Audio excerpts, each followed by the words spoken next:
புதன்கிழமை காலையில் அத்தையை பார்க்கலான்னு ஊருக்கு கிளம்பிட்டோம். மார்னிங் 7:30க்கு வீட்டிலேருந்து கிளம்பியாச்சு. போன வாரமே வந்து வரலாம் அப்படின்னு சொல்லி தான் பிளான் பண்ணணும்.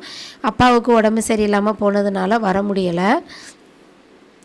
இந்த வாரம் 2 நாள் லீவ் போட்டுட்டு போயிட்டு வரலாம் அப்படின்னு சொல்லியிருந்தார். வயலில் விதை நெல் பாவுறது, வீட்டில் சின்ன சின்ன வேலைகள் இருந்ததுனால 2 நாள் லீவ் போட்டாச்சு.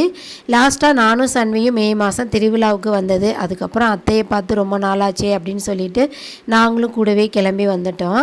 அவர் மட்டும் எப்போதுமே மாதம் வந்து பார்த்துட்டு அவங்களுக்கு ஜாமான்லாம் வாங்கி கொடுத்துட்டு வருவாங்க. கூடவே நாங்களும் வந்துட்டோம். அவங்களுக்கும் கொஞ்சம் ஹாப்பியாக இருக்கும் அப்படின்னு சொல்லி வந்தாச்சு. வர்ற வழியிலே அத்தைக்கு கொஞ்சம் ஸ்நாக்ஸு, ஃப்ரூட்ஸு இதெல்லாமே வாங்கிக்கிட்டோம். எப்போதுமே நாங்கள் ஊருக்கு வர்றது 2 வீலரில் தான் ட்ராவல் பண்ணுவோம். பார்க்குறதுக்கு ரொம்பவே கண்ணுக்கு குளிர்ச்சியாக சூப்பராக ஹாப்பியாக இருக்கும். பஸ்ஸில் வந்தால் 1 ஹவர் டைம் எடுக்கும். அப்படிங்கிறதுனால 2 வீலர்லேயே வந்தாச்சு. இதுதான் எங்கள் ஊரோட என்ட்ரன்ஸு. பார்க்குறதுக்கு சூப்பராக இருக்கும்.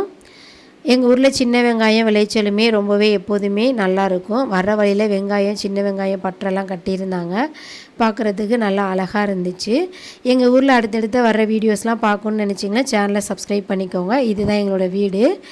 காலையில் அத்தை சாப்பாடு வடித்து முள்ளங்கி சாம்பார் வச்சு, ரசம் வச்சு, எக்கும் பாயில் பண்ணி வச்சுருந்தாங்க. வீடியோ பிடிச்சிருந்தா லைக் பண்ணுங்கள். தேங்க்யூ ஃபார் வாட்சிங்.